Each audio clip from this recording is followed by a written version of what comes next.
안녕하세요. 판매자 시선으로 세상을 바라보는 꿈꾸니 팀장입니다. 이번 영상에서는요, 보고플레이 회생 신청 그 후라는 주제로 한번 말씀드려보려고 합니다.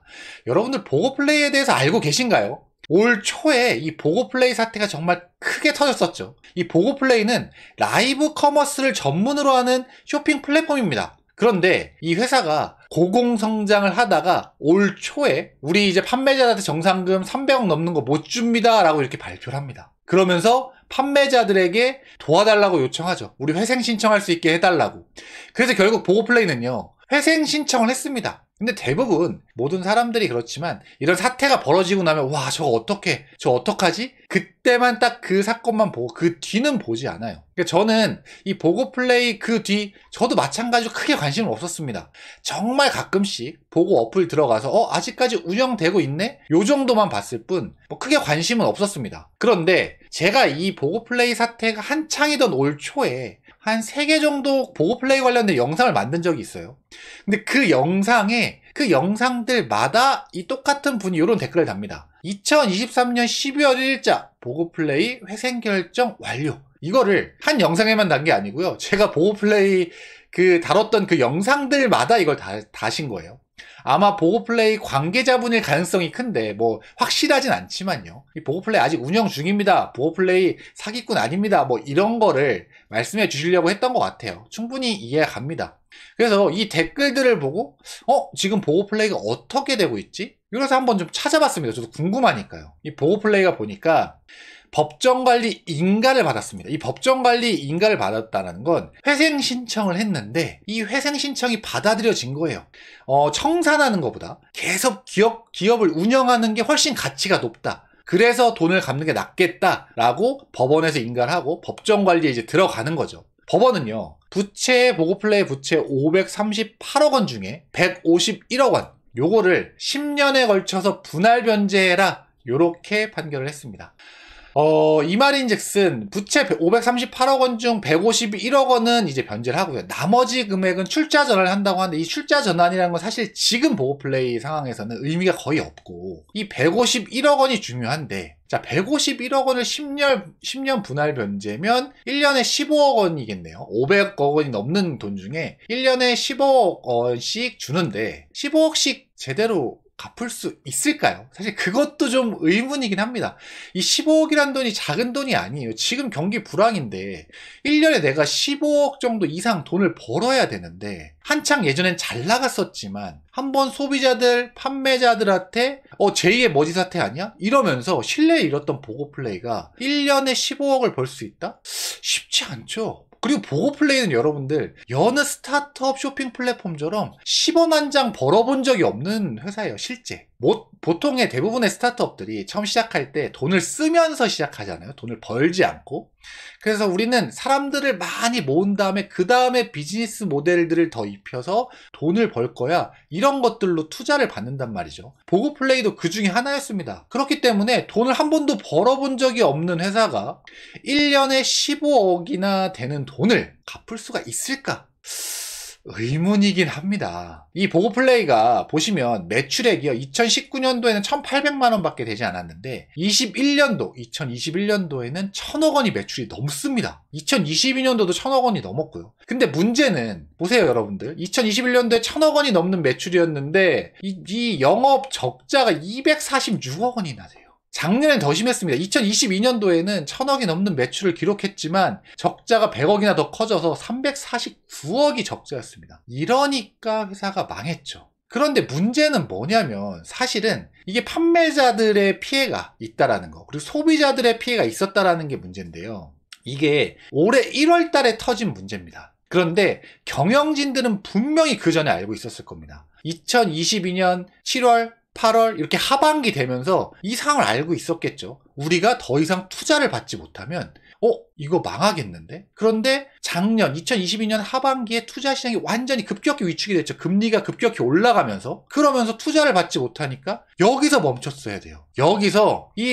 광고비를 쓰는 것들 이런 것들 좀 줄이면서 이제 좀 판매자 정상금들 하면서 좀 이렇게 좀 긴축 경영을 했었어야 되는데 보고플레이는 그렇게 하지 않고 광고비를 오히려 더 쓴 겁니다. MAU를 늘리기 위해, 사용자 수를 늘리기 위해서, 사람들이 많이 이용하게끔 하기 위해서. 그리고요, 심지어 마지막에는 이 머지 사태처럼 그런 일을 합니다. 어떤 걸 하냐면 100만원짜리 핸드폰을 팔아요. 그런데 이 100만원짜리 원래 100만원짜리 핸드폰인데 보고플레이에선 200만원에 팝니다. 소비자들이 100만원짜리 핸드폰을 200만원에 누가 살까요? 그런데 이 보고플레이는 이렇게 하죠. 170만 포인트를 우리가 너한테 줄게. 2년에 걸쳐서. 대신 2년에 걸쳐서 170만 포인트를 너한테 줄 테니까 200만원 먼저 결제해줘. 이러면서 소비자들한테 먼저 결제를 유도한 겁니다. 그리고 170만원을 2년에 걸쳐서 줘야 되지만 망해버린 거죠. 그러니까 실제 줄 수가 있을까요? 이런 식으로 소비자들이 그럼 30만원만 주고 핸드폰을 구매하는 셈인 거니까 소비자들 입장에서 막 구매한 겁니다. 그러면서 마지막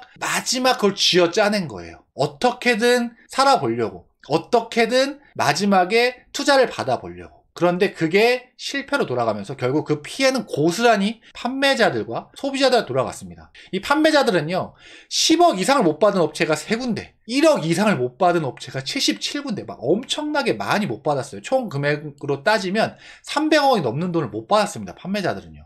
그리고 15억 원이 넘는 소비자 이 보고플레이 포인트를 또 쓰지 못했고요. 이런 게 판매자들과 소비자들이 결국은 피해로 돌아갔는데, 결국 경영진들의 도덕적 해이 때문이라고 생각을 합니다. 이 경영진들은요, 여기서 그냥 만약에 이 회사가 망하잖아요. 그럼 회사 망한 걸로 끝입니다. 혹은 또 문제가 생겨서 그냥 깜방 몇 개월 갔다 오면 돼요. 그런데 실제 판매자는 그렇지 않죠. 10억 원을 못 받은 회사가 3곳이 넘었어요.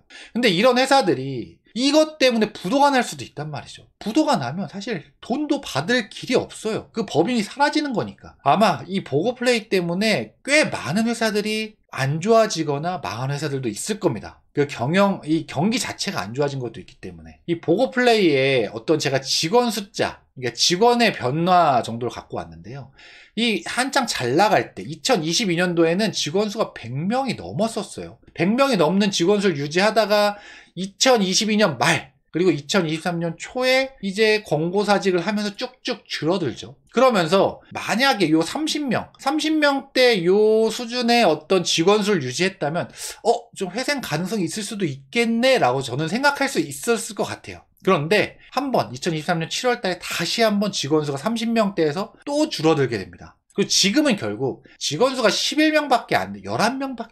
그러니까 11명이 운영하는 라이브 커머스 쇼핑 플랫폼 매출이 많이 높을까요? 쉽지 않겠죠. 그리고 이 11명이 운영하는 이 쇼핑 플랫폼에서 매년 15억 이상의 순이익을 내서 이것들을 판매자들한테 줄 수 있을까요? 쉽지 않죠. 법원이 법정 관리 이제 인가를 해줬지만 저는 쉽지 않은 문제라고 봅니다.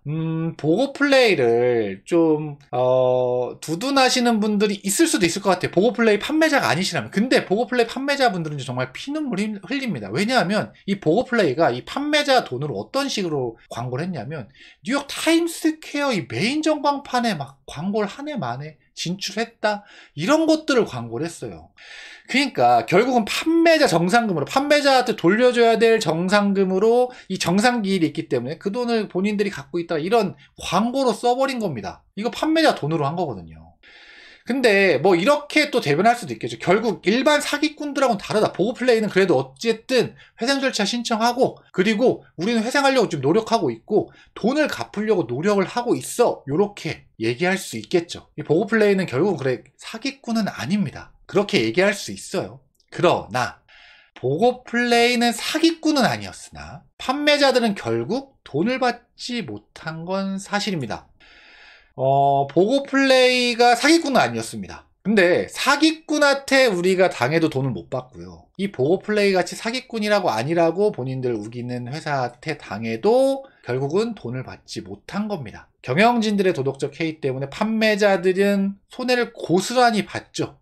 그래서 제가 예전에 진짜 이거에 정말 울분을 토하면서 막 욕을 했던 거였거든요.